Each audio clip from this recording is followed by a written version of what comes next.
Don Lewis, thank you very much for coming to this interview, for giving me the opportunity to talk to you and sharing with our audience your wonderful work and insights.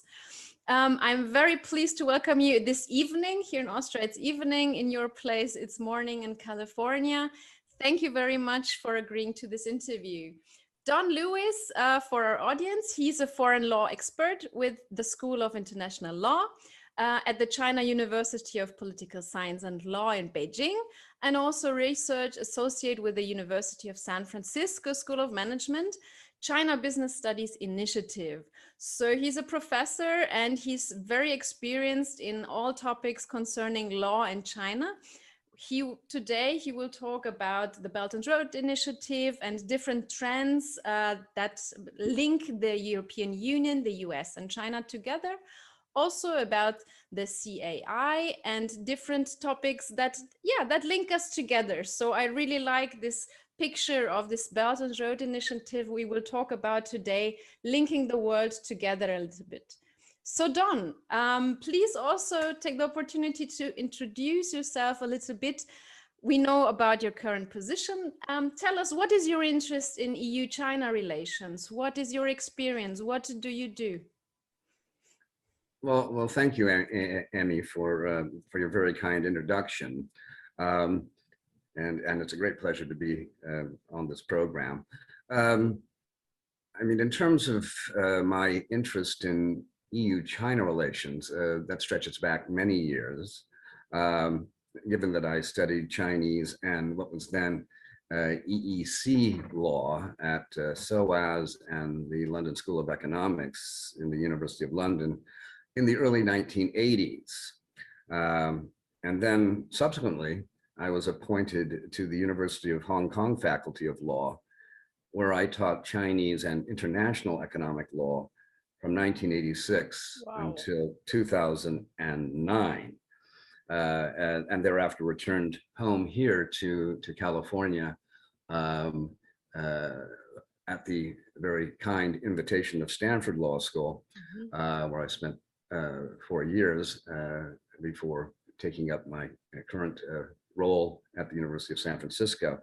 But even returning to California has meant that I'm still very much involved and very active in China relations, particularly US-China relations, but also, if you like, EU-China, and of course, Belt and Road studies.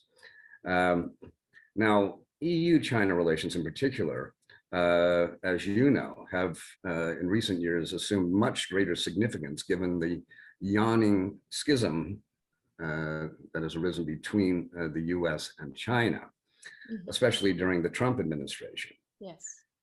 So the EU now stands as a pivot between the US and China, occupying the vacuum, while also increasingly adopting different independent trajectories with China, including what has been termed strategic autonomy. Now, I see cordial and productive EU-China relations as essential if the Silk Road, or as it is now known, 一带一路, or BRI, is to have the level of importance that it really deserves, so that it can once again operate as a vibrant medium for trade and commerce, for exchanges between the two poles of East and West, and one hopes will be able to achieve something unprecedented in human history: the peaceful integration of Eurasia and Africa. It's never happened. Wow. So that's a huge outlook if you take this topic. And also, if I may say, from your introduction, that means that you've known China for such a long time, that you know, the old China, I would say, almost directly after reform and opening. So that's a completely different setting than we have now. And you have seen all this trajectory, all this process. That's quite impressive, really. And now the newest, or not the newest, actually is not very new, but the strongest and most visible initiative from the Chinese part, the Belt and Roads Initiative. You are a real specialist on that. You've published a lot on this topic. Please tell us the most important pillars or parts of the Belt and Road Initiative from your perspective. Well, as you know, Emi, because you know quite a bit about Belt and Road as well. But BRI. I'll let you, because you're really come on. But if you want to chime in, please do. As we know, BRI consists of two major parts: the land-based Silk Road economic belt, with its 6 corridors spanning all of Eurasia, and the 21st century maritime Silk Road, with its 2 principal blue passageways, a primary route stretching from the South China Sea through the Straits of Malacca and the Indian Ocean, up the Red Sea and via the Suez Canal, which has had its problems recently, into the Mediterranean. And there is also a spur that extends down to the east coast of Africa. There is a secondary route extending down into the South Pacific and Australasia as well. Now, as a result of climate change and global warming, there's another new road that's opening up, the Polar Silk Road, with the prospect of much shorter transport times between China and Russia and the rest of Europe. Moreover, BRI may be said to be composed of blocks, what I call BRI building blocks, that's BLOCS.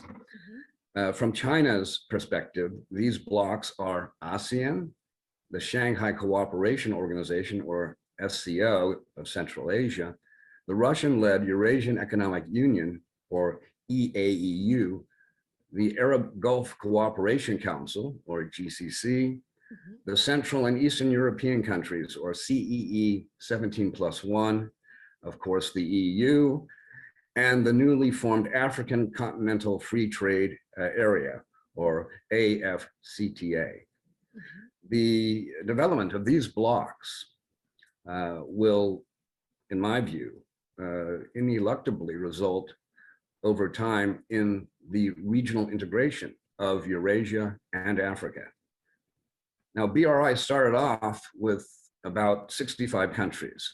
This has now swelled to 140 countries.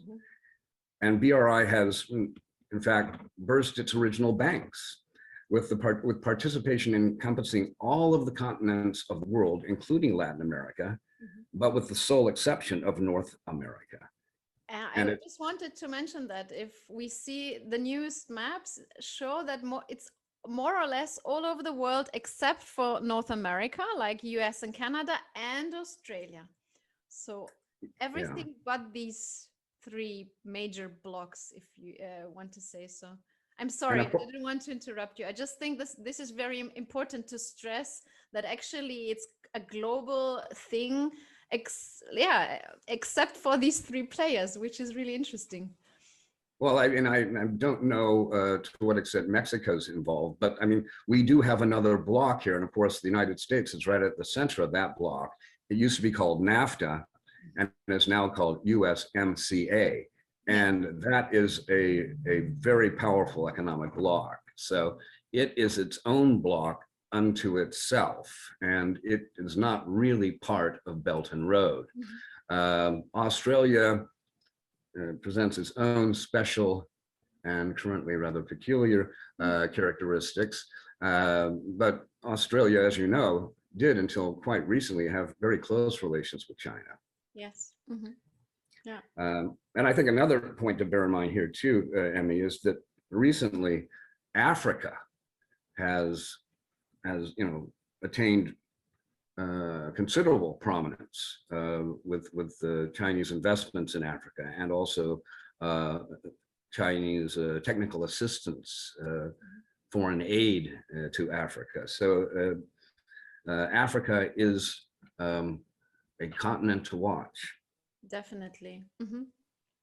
Now, to say a little bit more for the audience about BRI, I mean, it's important to understand that conceptually, BRI is composed of 5 pillars: policy coordination, facilities connectivity, unimpeded trade, financial integration, and people-to-people bonds.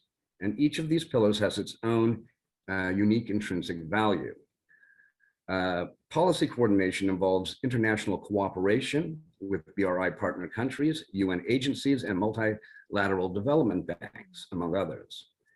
Facilities connectivity entails infrastructure development by means of BRI projects on roads, railways, ports, energy pipelines, and ICT infrastructure.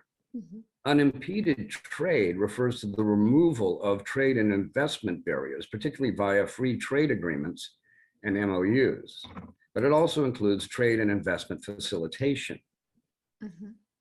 Financial integration consists of collaboration amongst a host of financial institutions, such as the Asian Infrastructure Investment Bank, AIIB, and the Asian Development Bank, ADB, as well as China's state-owned banks, such as the China Development Bank, special funds, such as the Silk Road Fund, and private sector financial institutions, all of which support BRI projects. Yes, sorry? That's a huge scope if you take that into account. I mean, everything that is being covered by this huge scope of these 5 pillars. Indeed, it is. And this is why it is worthy of great attention and indeed participation. It is, there is one other mega initiative that we'll talk about for the 21st century. And of course, that involves the Sustainable Development Goals. But BRI is, in my view, the other major mega initiative. So it cries out for attention and indeed, from my point of view, support. Now, I should possibly just briefly mention too that the final pillar, and it's a very important one, is people-to-people bonds. Yes. That relate to cross-cultural, social, business, and professional exchanges between the peoples of the Belt and Road. For example, from Europe and from China, Central Asia. This is an extremely important part of Belt and Road. It is the human face of Belt and Road. And it includes, just from a commercial perspective, it includes the Silk Road International Chamber of Commerce. And from a European perspective, the EU-China Chamber of Commerce. Now, from my own vantage point, policy coordination among BRI actors, and here I include the EU, is critically important. The views of BRI developing countries along the Belt and Road, including those in Africa, also need to be taken into account because BRI is really substantially for their benefit. And this is in line with the BRI larger vision and the fundamental principle of inclusiveness. Now, progress on the other pillars ultimately depends on international policy coordination.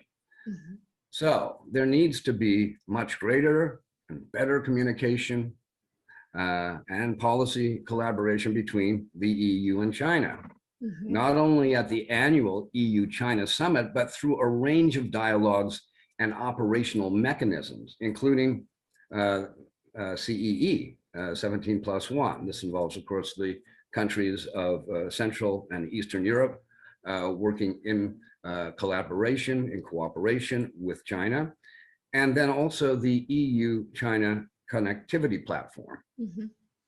And all of this needs to occur, and the EU needs to lead in this area because, quite frankly, the US has completely dropped the ball with the collapse of the strategic and economic dialogue and all its supporting mechanisms during the Trump years.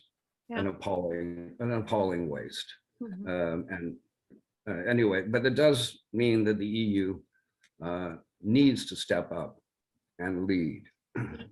I mean, the point is that even I just wrote an article about it, so I'm still quite in the picture. The problem being that the EU-China connectivity platform takes place only once a year, as you have just said, and then it's more or less just an implementation mechanism of BRI plans. It's like I'm missing this strategic approach or this long-term goal, some kind of, yeah, we know what we want and we will meet regularly to make sure that we get it. It's more or less just, okay, what projects do we have? Okay, how can we do them? Okay, thank you very much. See you next year. And I think this is like a real problem or a real lack from the European side, that the commitment is on a project base. There is no long-term goal or vision or anything on the European side, which is quite like, I think it's a missed opportunity actually, because the Chinese show great willingness for open cooperation. They invite quite a lot of initiatives also, but it seems that the European part is a little bit lost on how to deal with that. And you can also see that from the point of view that in the EU, the BRI or the Silk Road initiative is usually only quoted by its infrastructure part. So most of the people, we've also done studies on that, think that BRI is only about building roads.